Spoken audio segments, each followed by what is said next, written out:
There are many misconceptions about Jiraiya's strength in the Naruto fandom, mostly because people tend to love the guy, and if you really like a character, you definitely tend to be biased towards him, say he is more powerful than he actually is in the story. This is very natural, and the thing is, Jiraiya was introduced as this big deal in the Naruto verse, the sage of the toads, one of the three legendary Sannin, the guy that's gonna teach Naruto. He taught Minato as well, and this is well established in part 1. He goes after Orochimaru and he collects Tsunade in the search for Tsunade arc. Now, granted, his performance there wasn't exactly stellar. Tsunade did most of the job there, but what people mostly adhere to when they say that Jiraiya is extremely powerful is when Itachi says, well, if we face each other, we might just both die, and Kisame is like, yeah, I'm not gonna face this guy. He is a legendary Sannin. I'm only in the 7 just swordsman here. I kind of have no chance against this guy. And Itachi agrees with him, and now a lot of people are just like, yeah, no, Jiraiya and Itachi are like pretty much evenly matched, and Jiraiya would probably win because he made both Itachi and Kisame run away. You can also pair that with the fact that Jiraiya and Itachi have the same score and the data books, which are obviously the most reliable source of information in the entire series. And now Itachi all of a sudden is at Jiraiya's level, but if you simply analyze what the two characters present afterwards in Naruto Shippuden,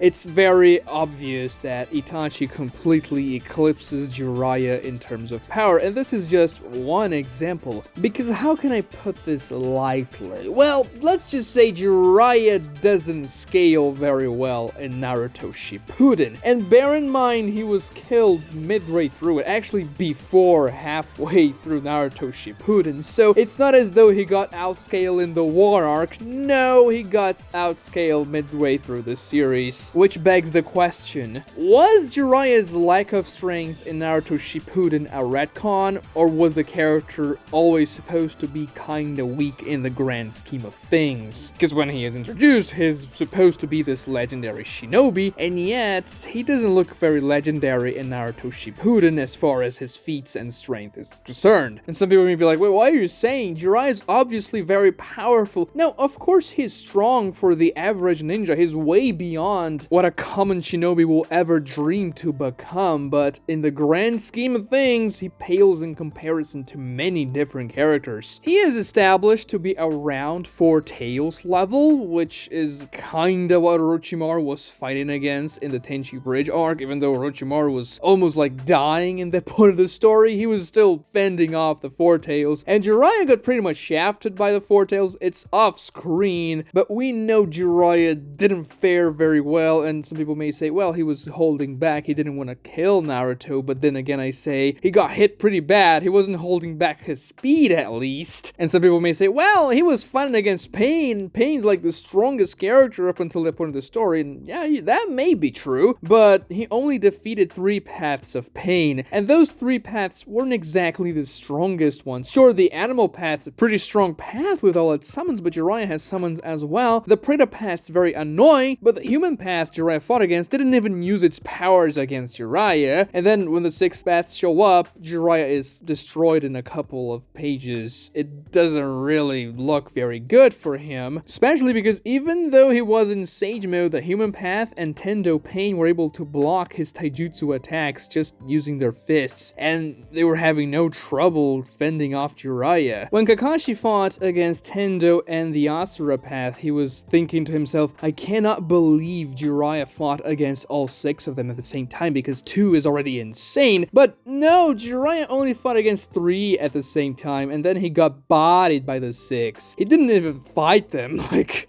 it was a complete bloodbath. And Kakashi was actually fighting against the 2 strongest ones, like the Asura path. Sure, he's not the most versatile, but he hits hard, and Tendo is obviously the strongest path of Pain, so arguably Kakashi's fight in there was much more difficult than Jiraiya's fight against the 3 initial paths, and also Jiraiya began the fight fighting only against the animal path, and we see that ninjas like Konohamaru are able to take down individual paths, so not exactly impressive by Jiraiya. In the Pain arc, Kakashi definitely has a big chance of defeating Jiraiya in a 1-to-1 fight, and we see that in the War, Kakashi would destroy Jiraiya absolutely absolutely no diff. And I'm not even talking about DMS Kakashi, I'm just talking about War Arc Kakashi. So think about this for a second. Do you believe what Itachi said to Kisame there, that they had to go and flee from Jiraiya because he was too dangerous? That they would essentially double KO each other if they fought,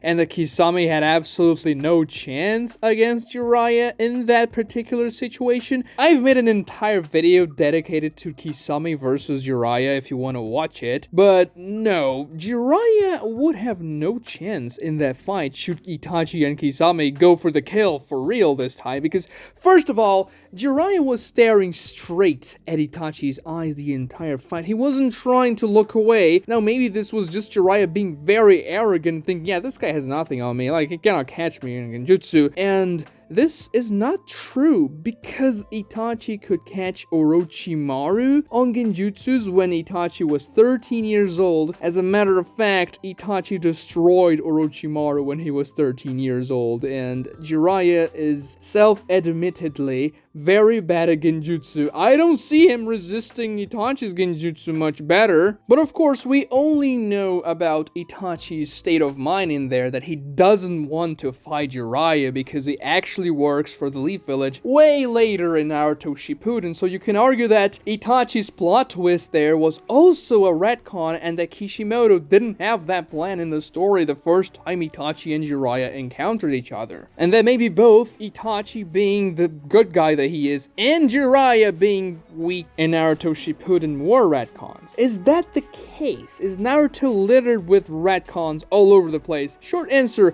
yes, because it's a very long series that Kishimoto didn't plan ahead that far into the future, but is this an instance of it? Because some people say, well, if Jiraiya had returned in the War Arc, for example, or if he was still alive during the War Arc, he would obviously scale with the characters, just like Kakashi scaled up out of nowhere, kinda. Even though it's very much implied he was scaled up because he met his dad in the Pain Arc, and that kinda destroyed the mental nerve he had all these years, and now Kakashi is much more powerful, so Jiraiya would probably get something like that. That's what people say, at least. So in order for us to analyze if that would be the case here, we have to establish a couple of truths in the Naruto series. Truth number one, Jiraiya and Orochimaru are pretty much relative to each other. You can argue which one is the strongest. Obviously, Orochimaru is the strongest between the two, but anyways. In the three-way deadlock, they seem to be pretty evenly matched. Jiraiya was, drugged by Tsunade. He wasn't at his full potential, but Orochimaru had both his arms sealed by the literal god of death. Choose which one was nerfed the worst. I'll pick Orochimaru, and Orochimaru embarrassed Jiraiya in that fight, shoving him into the ground. He eventually won the exchange. It was Tsunade that won the battle when they summoned their big summons, and they were fighting against Orochimaru 2-on-1, and even still, Manda, Orochimaru, and Kabuto gave them a run for their money. But it's very clear that the Sannin are supposed to be in a very similar tier of strength. The cycle between the toad, the snake, and the slug are kinda like the rock, paper, scissors cycle. The snake is supposed to beat the toad is supposed to beat the slug, and the slug's supposed to beat the snake. It's kind of that weird cycle, so Jiraiya is kind of fathomed to always lose to Orochimaru, and Orochimaru is fathomed to lose to Tsunade. And as Tsunade and Jiraiya never really fight, then Jiraiya never really gets a W. But anyways, we assume they are in a similar tier of strength. We can also assume that Hiruzen, the old man who fought Orochimaru, was stronger than him, because Orochimaru himself had to bring out the Edo Tensei to help me out of the fight, and he almost lost, or, well, tied, because if Hiruzen was a couple of years younger, had a little more gas, he would be able to pull the entire soul out of Orochimaru's body, and they would both die. And then, of course, you can argue that the Edo Tensei is an Orochimaru jutsu, so you should count it as his own strength as well, but you know what I mean when I say Orochimaru and Jiraiya are relative. If Orochimaru brings up a billion Edo Tensei, Jiraiya is not gonna have a chance, really. But if you're just talking about the characters without the Edo Tensei, then Orochimaru and Jiraiya should be relatively equal to each other, Orochimaru edging him out ever so slightly. But Hiruzen should be much more powerful than Orochimaru, because he was defending himself against the Kage Orochimaru himself. He almost won the fight. And granted, Tobirama and Hashirama there were very much nerfed in hindsight. Another retcon, they were supposed to be at their fullest strength in that fight, but this is a story for another video. The important point is that it is clear that Hiruzen is stronger than Orochimaru and then Jiraiya. And by consequence, Tsunade is also relatively around Jiraiya's level. The good news is that we actually get to see Hiruzen and Tsunade in action in the War Arc to compare, well, how would Jiraiya have done if he was in there? Were they useful? Were they powerful enough to compete against the final bosses of the series? Well, let's start off by Tsunade, which fought against Madara. That was her big appearance in the War Arc, and she was very useful, I have to say. Now, obviously, she played a mostly support role. She was healing the 5 Kage and recovering their chakra so that they could fight for the entire day against Madara. And that's not something Jiraiya could have done, but how did she fare when it came to actually trading blows with him? Not very well, let's be honest. The moment she activates the 100 ceilings and says, I can break the 3 medical ninja rules, because rule number 4 is that if you have my ceiling, you can break them because it can actually fight you and I can regenerate. It's a really good moment, but still, what does she do? She punches Madara Susanoo ribcage and then she kicks it around a couple of times with Unoki and the Raikage coming from behind. That's pretty impressive, I would say, but Madara himself acknowledges that Tsunade is not very fast. She punches harder than the Raikage, but still, she's not posing a big threat to Madara. She does blow away one of his clones, but Madara catches her off guard time and time again, and Madara's pretty much just toying with the 5 Kage during the entire fight. When he uses the 25 Susanos with the wood clones, we can see that Tsunade has several swords pierced on her body, meaning that, yeah, she is going and she's punching a couple of Susanos, but she's nowhere near doing anything very useful other than healing the other Kage and keeping them in the fight. And Tsunade should be around Jiraiya's level, right? Except that if Jiraiya was here, he wouldn't be able to heal anybody, so it would be much worse for the Leaf Village and for the Alliance. And then we get Hiruzen. He is brought back and he fights against Jubito for like 5 seconds because he's completely obliterated by Jubito's truth-seeking arms. First, he throws a massive shuriken and uses the shuriken shadow clown jutsu, which doesn't work, obviously, and then he gets blitzed and destroyed. That's the end of Hiruzen's participation in the fight against Jubito. Now, he does a couple of things later. He saves Naruto from the World Tree, and he fights against the Guru statue, which, well, they're pretty impressive feats. Nothing too major, though, and he is stronger than Jiraiya, and that's factual. Now, if you take a look at Minato and Tobirama, they were very impactful in the fight against Jubito, this godlike character up until that point in the universe, and Minato was even useful against Jubidara. So there's a clear gap between the strength of Minato, Tobirama, and Hiruzen, and there's a clear gap between the strength of Hiruzen and Jiraiya himself. And we see that this pattern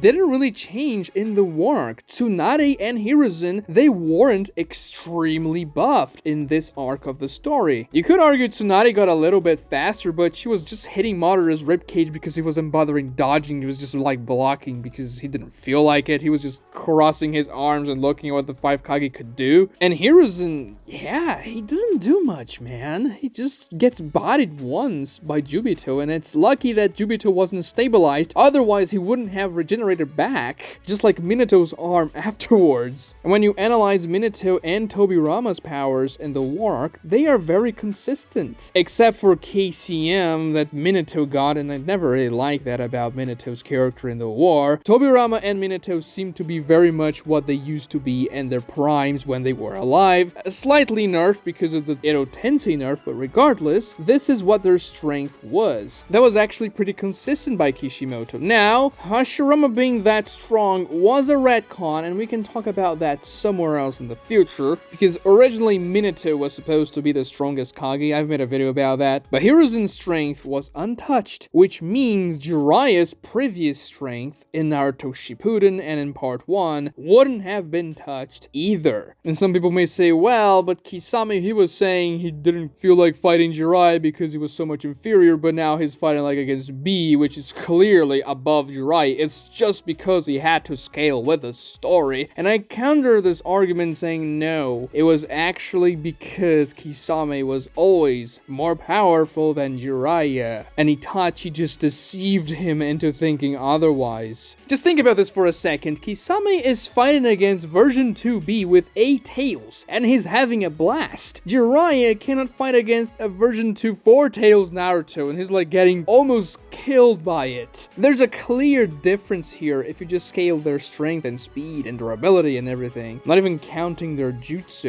But I'm just looking at Jiraiya's strength in Naruto Shippuden here, right? We have to go back to part 1 and see if he was supposed to be stronger than he ended up being in Shippuden. And the answer is surprisingly no. We've established that Hiruzen is stronger than Orochimaru and then Jiraiya, right? Orochimaru was fighting Hiruzen with 2 arms, and then he fought against the 4 tails Naruto Shippuden with no arms. I mean, he could use a couple of jutsus that didn't require hand signs, but obviously Orochimaru was nerfed. And the fight against Hiruzen was more difficult than the fight against the 4 tails. But remember why Orochimaru attacked the Leaf Village in the first place? Well, because he wanted to destroy the village, but his main goal in the attack was to kill Hiruzen, his former teacher. If Orochimaru couldn't do that, the attack would have been a catastrophic defeat. And Orochimaru was confident that he could take on Hiruzen. He went there to do exactly that. Now, maybe that was because he had the Edo Tensei on his side. Sure, and he still underestimated Hiruzen because he himself says the plan didn't go accordingly. I got hurt. I lost my arms. Damn, Hiruzen, as he's crying in the shower, his arms bleed. He's having a hard time, Orochimaru. But he still managed to kill Hiruzen, and he went there in order to do that. That was his plan.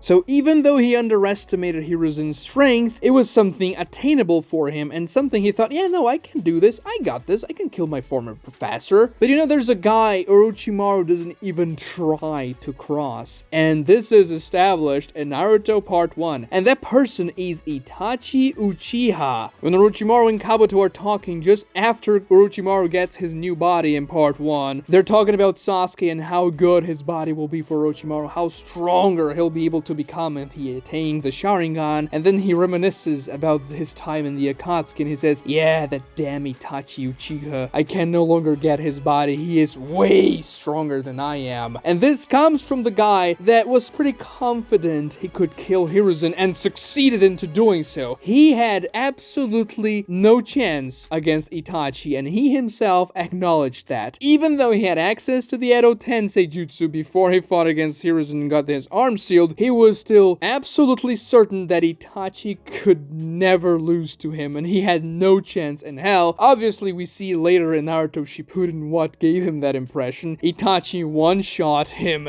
when he was 13 years old. This legendary Sannin got completely destroyed by a child, which means pretty obviously that Itachi is way stronger than Hiruzen. If Orochimaru is certain he cannot take on Itachi and is confident about taking on Hiruzen, I mean, you just have to put 2 and 2 together. Now, you could argue Itachi has a bad match against Orochimaru, but I would argue that Itachi has a bad match against almost anyone in the entire verse, Orochimaru included. And if this was established, it means that Orochimaru, who is around Jiraiya's level and has no chance against Itachi, the very same thing would apply to Itachi. This was spelled out for us in Part 1. We should have known better back then, because obviously Itachi could take on Jiraiya just by pure, simple facts in the story. And something was fishy when Itachi said, no, we have to put a hooker in a genjutsu so that Jiraiya is attracted away so that I can, elaborate my plan here, and we don't capture Naruto because I don't want to capture the Nine Tails. We can go away. We don't have to kill anybody. Everybody wins. I still remain a spy in the Akatsuki. Everybody thinks I'm in the mission and I want to actually capture Naruto, but we failed because Jiraiya is quote-unquote too strong for us, even though Orochimaru is getting bodied by Itachi when he's 13, and, well, Jiraiya is the same level as Itachi. Like, Jiraiya wasn't even using Sage Mode in that fight. He wasn't doing anything special, and it was like, no, I can take them both, man. Obviously, Jiraiya didn't know exactly what he was dealing with, because if he had, well, he probably would have tried to escape with Naruto instead of pressing Itachi and Kisame there. We can also see what Itachi does in the War Arc, and Itachi, he doesn't really get anything substantial that's added to his character in terms of strength, except for Izanami, and I'm not even gonna mention the fight against Kabuto. We just have to look against Itachi versus Nagato. Itachi kinda no diffs Nagato, and yeah, he does need help to escape the Chibaku Tensei, but other than that, he completely finesses Nagato with all 6 paths activated and blasting full strength. He completely destroys the guy, and Jiraiya struggled against 3 weak paths that Nagato was controlling from afar. You can argue they had a shared field of view, but Nagato was also using the shared field of view in the War Arc with his summons, which Itachi took care of as well. And this is just another one of those comparisons here. Sage Mode Naruto, for instance, gets way more powerful than Sage Mode Jiraiya ever was in the fight against Pain. When Naruto arrives in the Leaf Village, he eclipses Jiraiya in power completely. He is blasting Tendo Pain away with his taijutsu attacks, and Jiraiya's attacks were being completely blocked by Tendo Pain in Sage Mode, might I add. So things are actually pretty consistent all the way into the Naruto series. Jiraiya was never supposed to be that strong, and the Sannin, yes, they're very powerful, they're much more powerful than your average shinobi, but in the grand scheme of things, they kinda lack a little bit. I mean, just look at Orochimaru. He got destroyed by Sasuke in one of the most humiliating fights in Naruto history, and yes, he was sick, he wasn't at his best, but do you remember who was also sick and fought against a more powerful version of Sasuke with Orochimaru absorbed already? That would be Itachi, and Itachi was literally orchestrating that fight so that everything would go according to plan, and he would lose whenever he wanted to lose. He also stomped Orochimaru midway through that fight while sick, so it's consistent. Orochimaru slash Jiraiya slash Tsunade, they cannot really compete against the higher tiers of the verse. And I know it may seem this is an Itachi worshipping video. It's not, it's just that Itachi and Jiraiya are compared a lot, and if people are asked, who do you think wins, Jiraiya or Itachi, there's a big chance it's gonna be like 50-50 or Jiraiya is even gonna win, and this is simply not the case. The only character I worship is Hikaku Uchiha anyway, but still. We can see that the strength of a Sannin is not something unattainable ever since Naruto Part 1. After all, in the search for Tsunade arc, Kabuto is actually beating Tsunade pretty bad, and yes, of course, Tsunade was heavily nerfed in that point of the fight because there was the entire fear of blood thing, and she was completely distraught because of the loss of her loved ones in the past, and Orochimaru offering this new thing. She poisoned Jiraiya. She wasn't the best mental state. It was only after Naruto saved her that she got her mojo back together and defeated Orochimaru, but even a nerfed Sannin should be, you know, an extremely big deal, right? But no, Kabuto was beating her, and yes, Kabuto's supposed to be around Kakashi's level in Naruto Part 1, which I disagree with. Kakashi would absolutely destroy Kabuto in Part 1, so you can imagine how much more powerful characters like Kakashi will become than Jiraiya in the War Arc, for example, even in the Pain Arc. And Jiraiya not exactly being a powerhouse in the universe makes a lot of sense here, because Jiraiya's character arc is tragic. He's supposed to be a character that loses and loses and loses a lot. Jiraiya himself thinks that the only thing he's done in this life was failing. He failed Nagato, Konan, and Yahiko in the past because he thinks they died,